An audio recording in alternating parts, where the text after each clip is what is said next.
In an order with massive political ramifications, the Supreme Court has ruled that all that is needed is the lawful detention of a person in police custody to deny them the right to vote or be voted into office. My colleague Arunachalam Vaidyanathan joins us for more on this.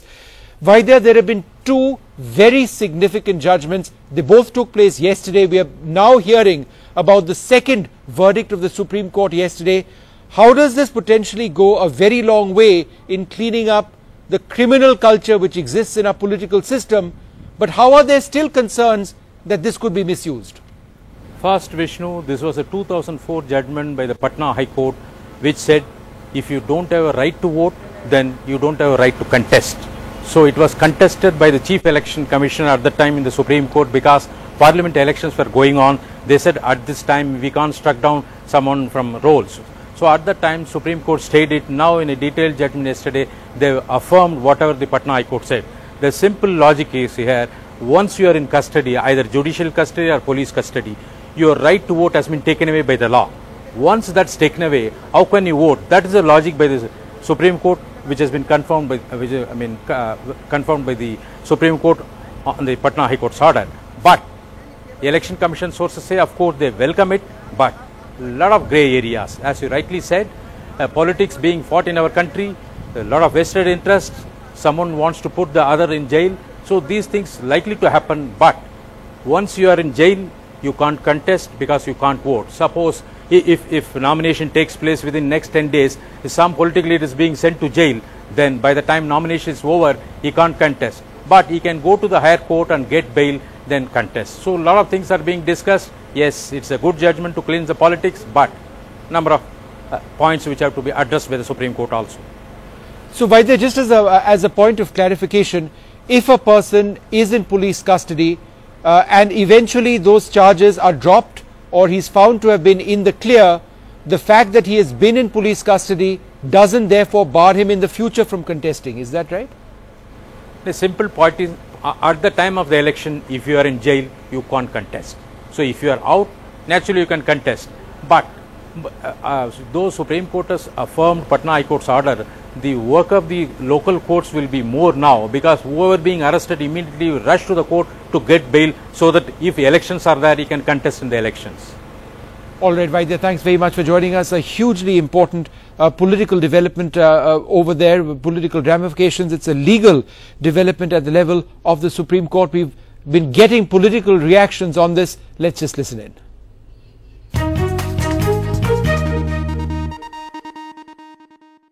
Well, a day after the Supreme Court did away with a law that protected convicted lawmakers comes news of another very critical Supreme Court judgment. Now, this is not connected to yesterday's case, but the ramifications in Indian politics are likely to be felt far and wide. Basically, the Supreme Court has today said that those individuals, citizens of the country who are in police custody, will not have the right to vote, and neither can they have the right to be elected.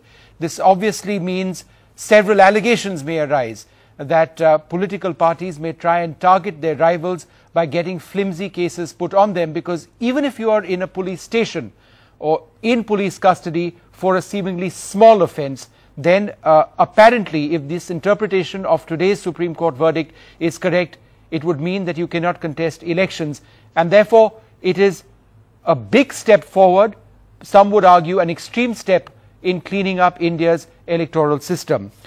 Now, joining us to discuss all of this, Prakash Javadekar of the BJP, Sanjay Nirupam of the Congress, Pawan Verma joins us from the JDU, Gaurav Bhatia joins us from the Samajwadi Party, Justice Mukul Mudgal, and Ajit Ranade, the founder member of ADR, which has been fighting to clean the electoral system in the country. But before I get to my panelists, I'd just like to read some of the operational parts of this judgment.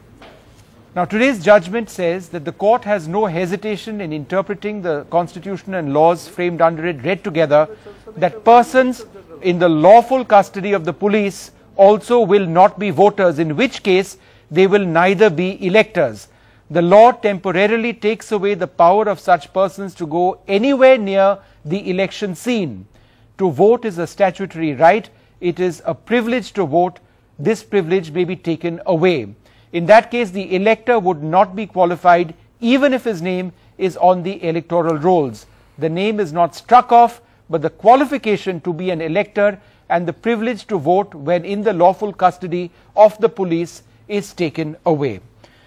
Well, we've got politicians across the political spectrum joining us now, but let me go across first to Ajit Ranade, the founder member of ADR. Mr. Ranade, you've been fighting now for many, many years to try and cleanse the electoral system. What is your interpretation of this judgment today? Is this perhaps the biggest step which has been taken so far to cleanse our political system of politicians who are into illegal practices, illegal activities? Yeah, Vishnu, first of all, let me reiterate that ADR is not alone. We are a part of a much larger coalition called the National Election Watch, consisting of more than 1,200 NGOs. So this is a fight for, this is not just ADR, but everybody doing it together. In fact, I would say all citizens of India. Second point is that this particular judgment today, which actually upholds a prior judgment of the Patna High Court, we were not a party to the PIL. And the third point is today's judgment relates to section 62 of the Representation of People's Act, which is RPA, which relates to right to vote, as you said, whereas yesterday's judgment was about disqualifying a criminal candidate, which was section 8. So having said that, today's judgment says that right to vote is a statutory a statutory right, but that right is taken away from a citizen or a voter temporarily when you are in jail. So if you are in jail, you are not allowed to vote. That right to vote is taken away. So the Honorable Court seems to have upheld the prior judgment of Patna High Court, saying that if you can't vote, then you cannot also be a contestant in that election. I just want to bring in Prakash Javadekar in on this. Mr. Javadekar, the concern, I assume, for many politicians would be that flimsy charges may be put by political opponents. Therefore, if a person is in police custody for relatively small offences, say traffic offences, just off the top of my head, and they are denied the right to contest for elections, it seems very, very harsh. Would this be your interpretation as well? No, but I have not seen the judgment, and I am not in a hurry to pass make our structured response. We will go through the judgment, because yesterday's judgment, at least on the face of it, seems good, because there is a case of convicted person for more than 2 years.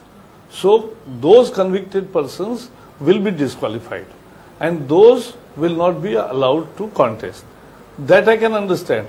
But if you are interpreting that even for a traffic thing, and if you put all opposition candidates for certain flimsy case or any private complaint, and for 2 days custody, and they are disbanded, I don't think this will be that obnoxious.